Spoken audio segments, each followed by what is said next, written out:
Welcome to Echoes Beyond Crime, where each week we uncover the chilling stories, haunting mysteries, and dark truths that echo far beyond the crime itself. Today's case takes us into the life and the unsettling story of Shane Barton, a case layered with unanswered questions, strange twists, and shadows that still linger. So settle in as we step into the echoes of this haunting tale. When someone disappears without a trace, the silence they leave behind can feel louder than anything else. It lingers in the air, pressing down on everyone who knew them, everyone who loved them, and even those who only hear their stories secondhand. That silence is haunting, and it never really goes away. This is the story of Stephan Shane Barton, a man who lived a quiet life in a quiet community until the night he was simply gone. No trail to follow, no evidence left behind, no sign of what had happened, just absence. Some disappearances are chaotic. There's a struggle. There's a crime scene. There are signs for investigators to follow. But Shane's story isn't like that. His disappearance is one of stillness. He was there one evening, and by the next morning, he wasn't. His car was still in the driveway. His wallet, his keys, his phone, all of it sat untouched inside his home. If he had chosen to leave, those would have been the first things he would have taken. But they were all there, waiting, as if frozen in time. And yet, Shane never returned. How does a man simply vanish in his own home, on his own land, in the middle of a life that seems steady, predictable, and familiar? That's the question we're going to explore. And as you'll come to see, there aren't easy answers. There are only possibilities, theories, and shadows. But before we talk about the night Shane disappeared, I want to take you back further. Because disappearances don't just start on the day someone goes missing. They start years earlier, in the choices someone makes, in the way they live, in the details of their lives that slowly build to that moment. To understand Shane's disappearance, we have to first understand Shane himself. Shane Barton was born Stephan Barton, but nearly everyone knew him as Shane. He grew up in rural Washington, in the kind of place where nature dominates the landscape and life moves at its own pace. Small towns like that shape a person in ways that cities never could. They make you resilient, they make you self-reliant, and they make you independent, sometimes to a fault. From a young age, Shane was known as quiet, not shy, not withdrawn, but someone who observed more than he spoke. He was steady, the kind of person people felt they could rely on, but not someone who needed to be the center of attention. He didn't crave the spotlight. He didn't demand to be noticed. Instead, he lived in a way that was simple, straightforward, and steady. But Shane's life was never without challenge. For much of his adult life, he struggled with serious hip problems. His mobility was limited. Walking for long periods was difficult. He underwent surgeries, tried treatments, but the issue never fully went away.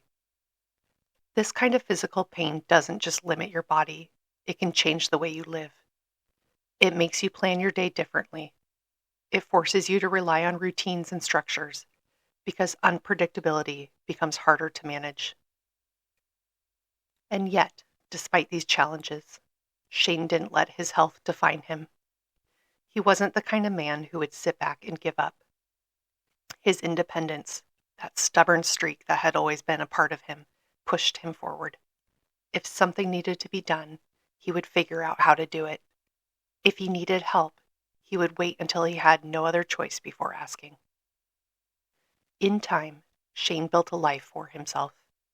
He married, and he and his wife settled on a large property in Rochester, Washington, about 11 acres of land, quiet, spread out, surrounded by woods and open space. The kind of place that offered privacy with a sense of peace, but also isolation. It was the kind of home where your neighbors weren't just a door away, but a field or a stretch of road away. You could live your life without much interruption, which fit Shane's personality perfectly. Day to day, Shane's life was simple, but it was his. He lived by a rhythm, a pattern, one that gave him stability. Even with his mobility challenges, he kept up with his land as best he could. He made his rounds, checked his property, and handled the chores that came with rural living. He wasn't flashy, and he wasn't dramatic. He was just steady. And for most people, that's the picture of Shane they knew. A quiet man, a man who didn't cause trouble, who lived his life on his own terms, who carried himself with a quiet strength. But sometimes, it's the lives that seem the most ordinary that end up holding the most extraordinary mysteries. Because as steady as Shane's life appeared to be, everything changed in March of 2023. And what happened, or what might have happened, on that night is something that still haunts his family, his community, and everyone who has tried to make sense of it. On March 8th, 2023, began like any other ordinary day in Shane's life. He was at home, on his property. To those who saw him, nothing seemed unusual. He wasn't angry. He wasn't upset. He didn't appear worried. It was, by all accounts, just an ordinary day. But by the morning of March 9th, Shane was gone. And that's where the mystery begins. Shane's disappearance wasn't noticed right away. At first, it was easy to explain away. Maybe he was just inside. Maybe he was resting. Maybe he was just taking his time. But as hours passed, those explanations started to lose their weight. The house was quiet, too quiet, and when people finally looked closer, the unsettling truth began to sink in. Shane was gone. Now, disappearances are always shocking, but what made this case especially chilling were the details left behind. His car sat untouched in the driveway. His wallet was inside. His keys were inside. His phone was inside. Everything a person would need to leave. Everything you'd expect someone to take if they planned on going somewhere. He had left them all behind. That fact immediately set off alarms. Because while some people vanish after carefully planning an escape, preparing for weeks or months to start over somewhere new, that didn't fit Shane. He hadn't taken anything. He hadn't left behind a note. He hadn't told anyone he was leaving. And given his physical challenges, his hip issues, his mobility, the idea of him setting off on foot into the woods or down the road in the middle of the night felt almost impossible. The initial reaction from those who knew him was worry, but not yet panic. Maybe he was somewhere close by. Maybe he'd stepped outside or lost track of time. But as night turned into morning, and still there was no sign of him, worry turned into fear. Law enforcement was contacted on March 9th, and from that moment on, Shane's case was officially considered suspicious. And when investigators call a disappearance suspicious right from the start, it means they already see details that don't add up. Searches began immediately. The property itself was combed over. Ground searches were conducted by foot. Canine units were brought in to try to pick up Shane's scent. Aerial drones flew overhead, scanning the 11 acres and beyond. Dive teams even searched nearby ponds and drainage areas, but nothing. No footprints, no discarded clothing, no signs of a struggle. No clues pointing in any direction at all. It was as if Shane had stepped out of his life and simply dissolved into thin air. And that's where the questions begin to multiply. If Shane didn't walk away voluntarily, what happened to him? The first theory was, of course, that he might have chosen to disappear, that he simply walked away. People sometimes do that. They leave their homes, their responsibilities, their lives, in search of something new. But the evidence didn't fit. Shane's health made long walks difficult, and his independence, while strong, wasn't matched with a reckless streak. He was someone who built routines, who relied on predictability. Leaving behind everything he owned, especially his phone, which he would have needed in an emergency, didn't match who he was. The second theory was that Shane had an accident, that maybe he had fallen somewhere on his property or near it and wasn't able to get back. This felt possible at first. The terrain around his home was rugged. There were wooded areas, uneven ground, places where someone could trip, fall, or become stuck. Given his hip problems, an accident seemed plausible. But then came the searches. Dogs trained to find human scent turned up nothing. Drones revealed no sign of a body. Dive teams found no trace in the water. If he had simply fallen or collapsed, something, anything, would have been found. And then came the third theory, foul play, that someone had come into the property or into his life and had taken him against his will. Law enforcement never ruled this out. In fact, from early on, the word suspicious seemed to circle around Shane's disappearance. But the problem with foul play is that it usually leaves a sign, a broken lock, a forced entry, a scuffle, blood, something. But Shane's home showed none of that. It looked as though nothing out of the ordinary had happened at all. And that's what makes this case so haunting. Every theory makes sense, but at the same time, every theory falls apart when you look closer. To his family, the silence was devastating. Every time they searched the property, every time they walked those woods, they hoped for some clue, some detail that might explain where Shane had gone. But time after time, they came back with nothing. The community also began to feel the weight of his disappearance. In a small town like Rochester, people notice when one of their own is suddenly gone.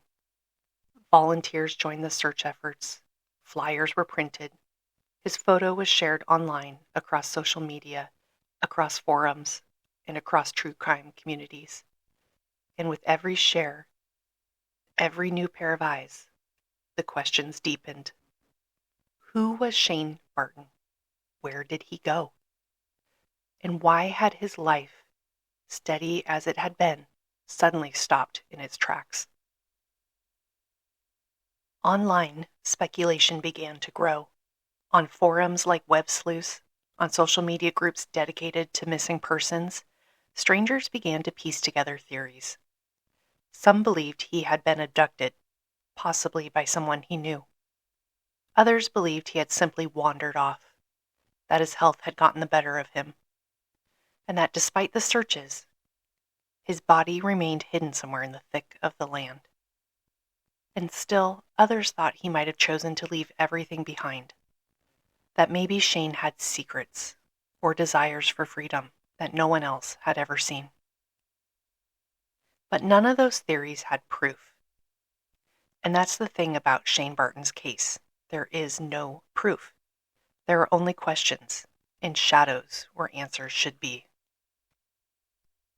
For investigators, the lack of evidence was as frustrating as it was troubling. They pored over his phone records, looking for signs of communication.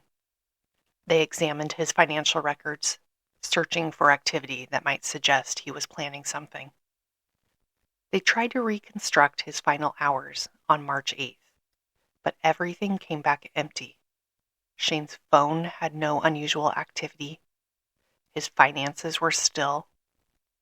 His digital footprint stopped the night he disappeared, as if someone had pressed pause on his entire life. And so the question remains, how does a man disappear in the middle of his own world, leaving behind nothing to follow? When I think of Shane's case, I can't help but imagine the silence of that property on the night of March 8th. 11 acres of land, surrounded by trees, the sound of wind moving through the branches, the occasional call of a bird, the crunch of gravel underfoot. That's the backdrop.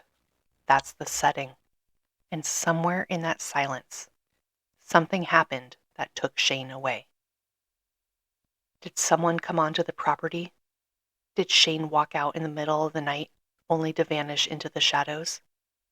Did something accidentally happen that left no trace, no clue for anyone to find?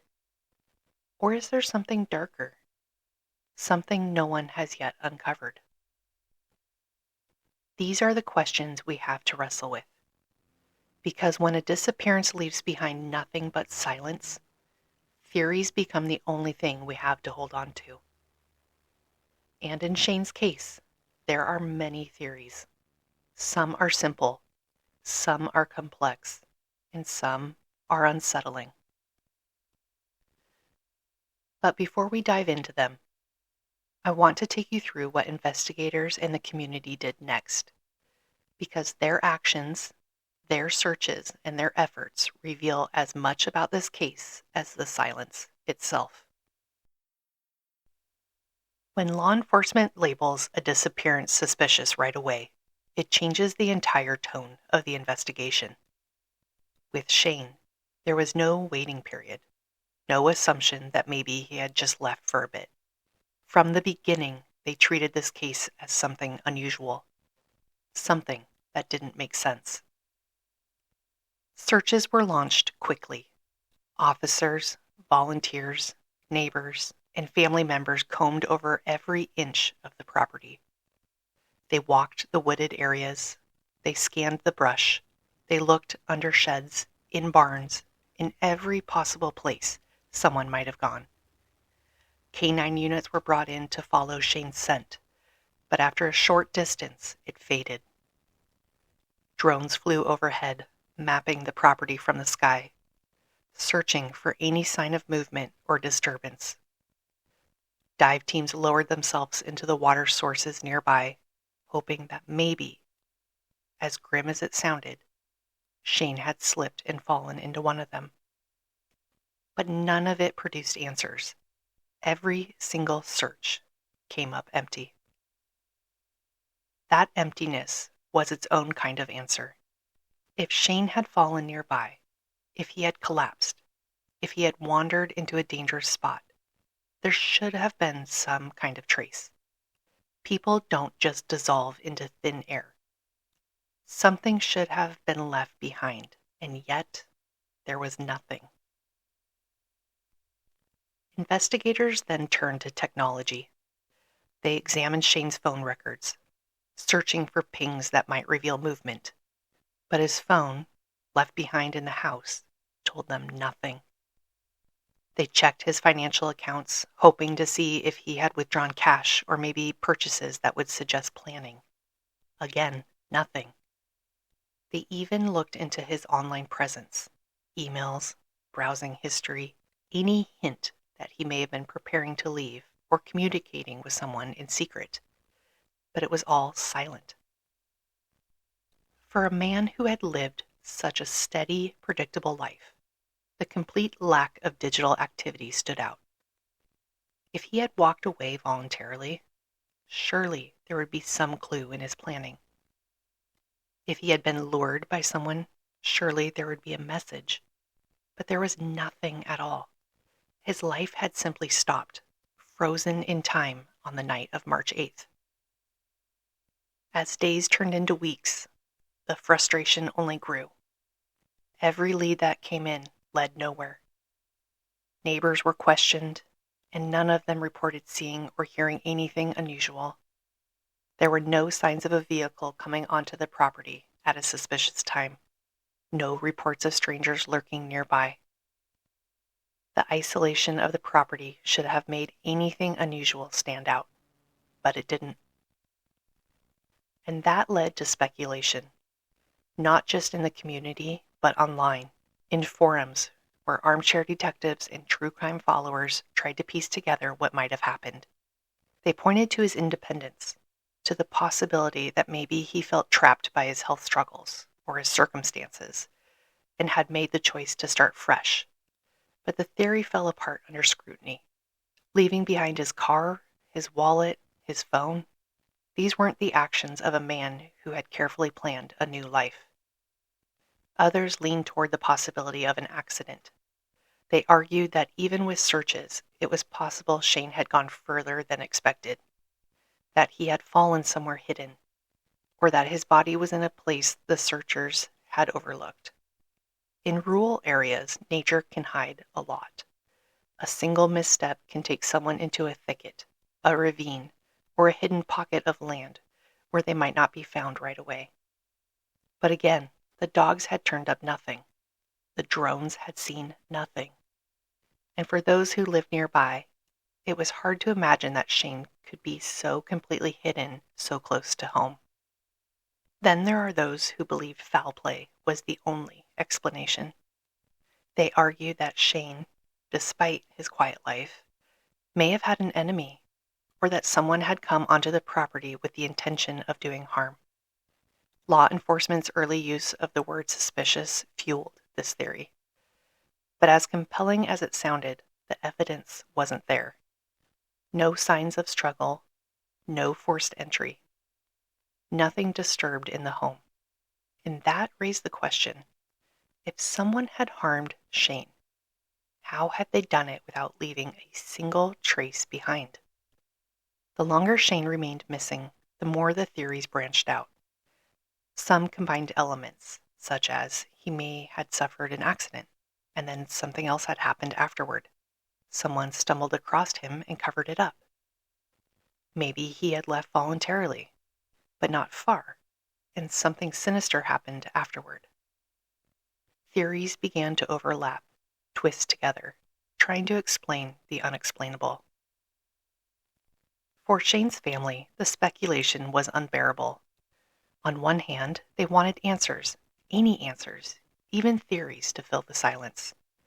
On the other hand, they had to watch as strangers online dissected Shane's life, questioning his relationships, his habits, even his character. Some of it was cruel. Some of it was desperate. And some of it came from a genuine place of wanting to help. But in the absence of evidence, theories filled the vacuum. And with every passing day, the noise around Shane's disappearance grew louder, even as his own voice stayed silent. What stands out most about Shane's case is the stillness of it. No footprints leading away, no vehicle leaving the driveway, no phone records lighting up the night. Just silence.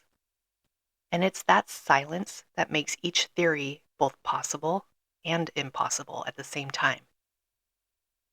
I think about the voluntary disappearance theory a lot. On the surface, it doesn't fit. Shane wasn't a man who talked about leaving.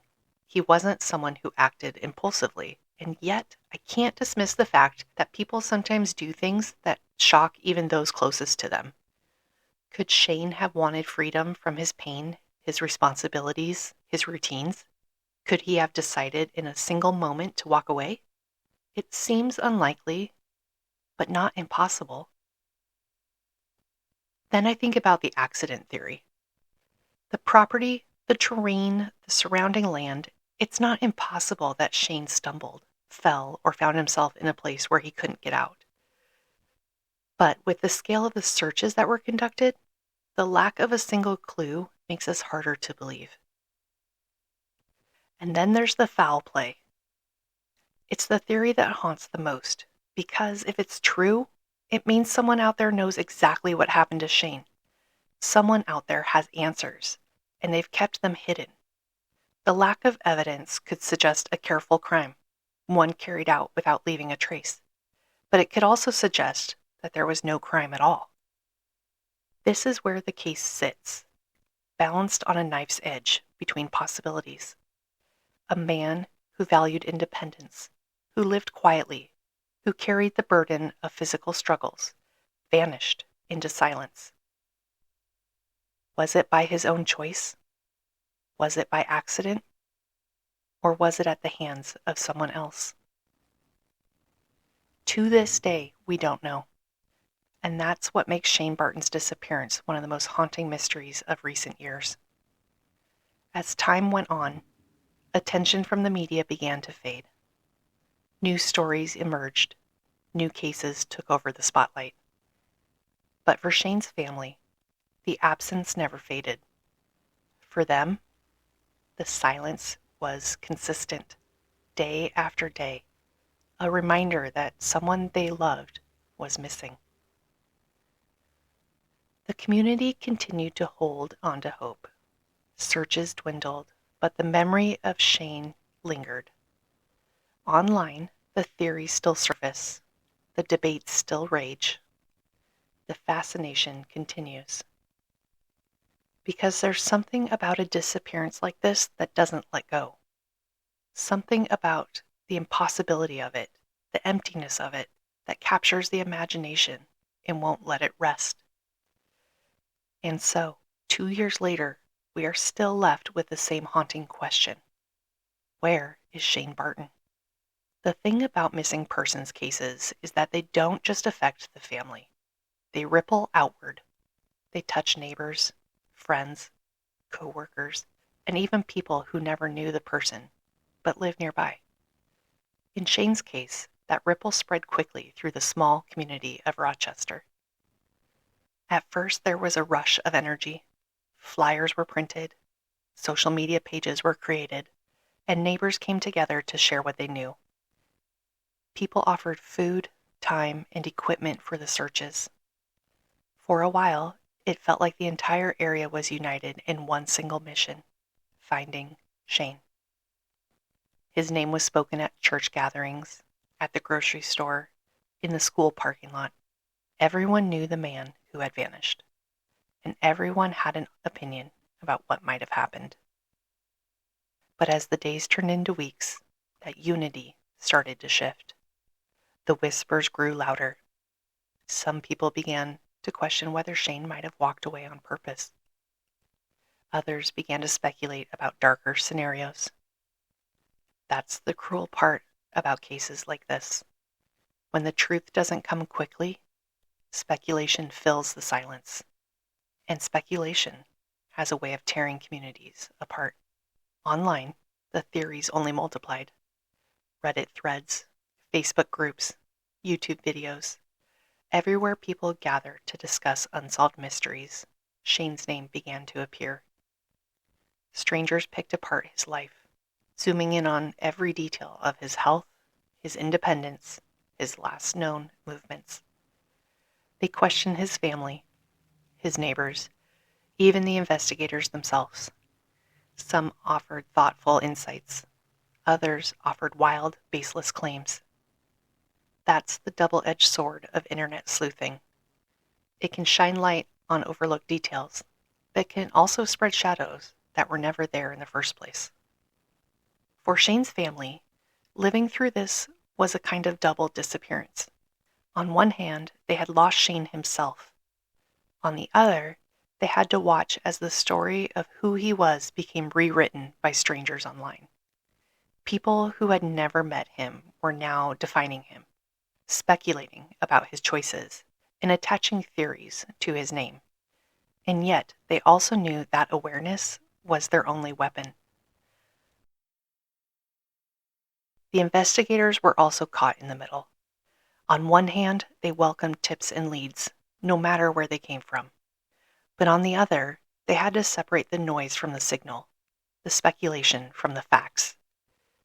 Every hour spent chasing a dead-end theory online was an hour not spent following tangible evidence. And when there was so little evidence to begin with, that balance became even harder to strike. As the months passed, the case remained open, but it also remained stagnant.